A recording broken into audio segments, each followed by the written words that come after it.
14. No, biasa. Oh, yang kata Jepang. Biasa aku guling sini aku.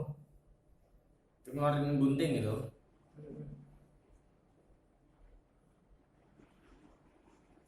Wih, mantap anak pemegangnya.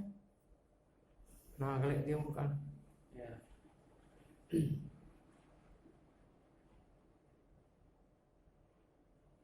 Motor nak rekam lah ya. Masa dia ngomongin orang ngomong. Nah, macet. Macam. Tidak belum ada gerakan. Ini bergerak no.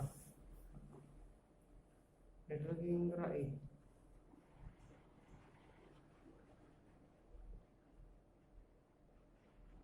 Oh, buka bawah gitu dia. Oh. Ternyata potongnya kan ini nih. Sehari dari apa ini? Apa? Nah, berapa hari lah ini? Dari Jumat. Kamis Itu mes ini. Oh, dalam seminggu ini namanya isi lagi berarti. Oh, Ada buka. oh itu guru. Kata guru. Ada buka. Banyak lah. Oh, banyak coy. Sama motornya nih.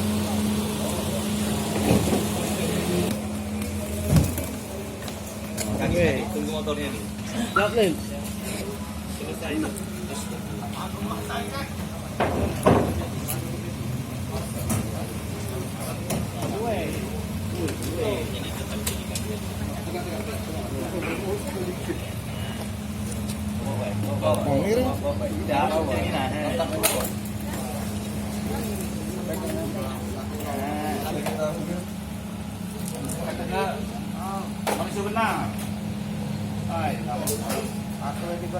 Jangan nunduk. Kemana cerita ngambil motor ini? Ngambil motor. Ngambil duit itu mana cerita? Awal. Ngambil lewat itu semua. Kapan itu? Kapan? Tadi Jam sholat nggak tadi? setengah 10-an. Tidak. Ica sholat tidak? Pakai apa? Nyongkelnya? Pakai besi. Besi. Lah disiapkan dari rumah tidak? Tidak. Dari mana besi itu? Nunggu di tengah dasar. Oh. Untuk apa Pak duitnya? Ngapa nak ngambil kota amal itu? Beli beras. Hah? Beli beras. Gawe kamu apa? Ngojek. Aduh. Nomor apa masjid? Ah, sikok pula. Cikok tuh lah. Yang tahuan. Hei, oh, yang tahuan apa? Lah berapa kali? Sekali itu lah. Tempat lain? Ate.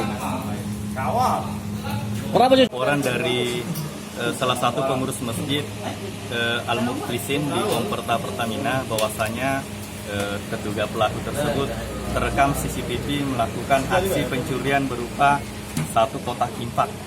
Nah, dari hasil penyelidikan kami dapat mengidentifikasi pelaku inisial S tersebut, sehingga kemudian kami melakukan upaya paksa dan berhasil ditemukan motor yang digunakan sarana untuk transportasi ke masjid, ya, termasuk pakaian yang digunakan pada saat masuk ke dalam masjid, dan kemudian terekam CCTV dalam masjid Al-Mukhlisin Komperta Pertamina. Ini mungkin spesialis nih. Untuk sementara kami melakukan pengembangan karena sebelumnya mungkin ada dugaan atau informasi terkait kehilangan infak di masjid, khususnya di wilayah hukum Polsek Talembugi. Kami sementara melakukan pengembangan. Ancaman sendiri untuk kemana? Untuk ancaman terhadap pelaku tersebut, kami menerapkan pasal 363 KUHP dengan ancaman 7 tahun penjara. Ini setelah TSK ini ngambil kotak infak ini berapa lama jarak kita nangkapnya ini? Di mana nih? Kejadiannya berdasarkan hasil CCTV sekitar jam 10 pagi. Pagi tadi. Ya. Kemudian kami menganalisa dari rekaman CCTV tersebut dan kemudian akhirnya kami dapat mengidentifikasi pelaku. Dan saat dilakukan upaya paksa, pelaku tidak melakukan perlawanan dan mengakui semua perbuatannya terkait di rekaman tersebut. Oh, di rumah tangkapnya itu? Di rumah. Berapa uang yang ditemukan? Barang bukti berdasarkan pengakuan, kebetulan barang bukti masih ada pada yang bersangkutan, hasil infak sekitar 580.000.